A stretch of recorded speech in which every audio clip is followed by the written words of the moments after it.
Урматтуу Ашырбек Мойдунович, октябрь айында сизге кайрылам да.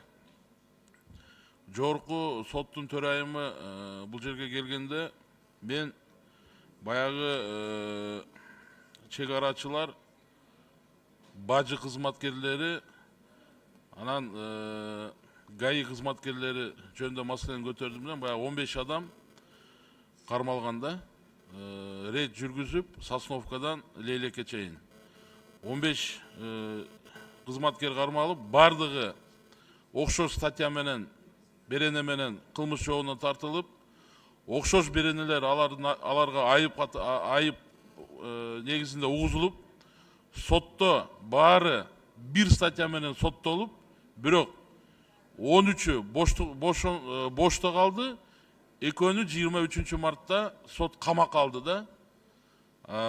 23 март мына уже 10 ай, 9-10 ай болуп калды.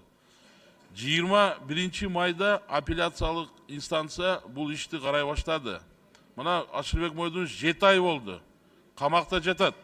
Камакта жаткандар Арынов Талантбек Батырович менен Шарапов Эмилбек Сайфединович.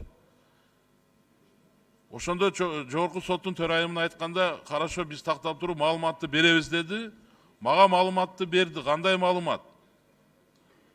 Азыр каралып атат, 12 ноябрда дагы каралат деди. Бүттү, ошо боюнча маалымат жок. Азыр мына 13 декабрь болуп атат. Ошондуктан Ашырбек Мойдунович, мына президенттин өкүлү, сиздерден суранам. Мындай бир көзөмөлгө алып коюңуздар. Бул адамдын тагдыры менен ойноп болбойт. Сот деле адам. Алардын деле башына эртең ушундай күндөр түшүп калышы мүмкүн. Анан эми акчасы жок. Мен билем, 13-ü акча берип кутулду. А экөө акча бере албагандыктан аларга 8 жылга кесип салды. Кудайдын астынан дагы коркуш керек да, кичине уят болуш керек да. Эгерде чыгарсаң бардыгын чыгар. Эгерде камасаң баарын кама. Бардыгынын жасаган кыймыл аракеттери бир. Бардыгына угузулган айып бир. Соттолгондугу дагы бардыгы бир статья менен соттолуп атат. А эмнеге 13-ün кое берип атат, экөөсүн камап атат.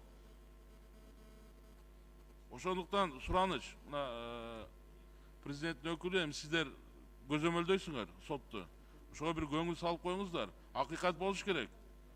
Алардын ошо туугандарында, элдин арасында өтө нааразычылык көп болуп атат. Ошо сотторго. 21 майдан бери мына 7 ай болду, дагы эле балакита кылып жүрүшөт. Рахмат.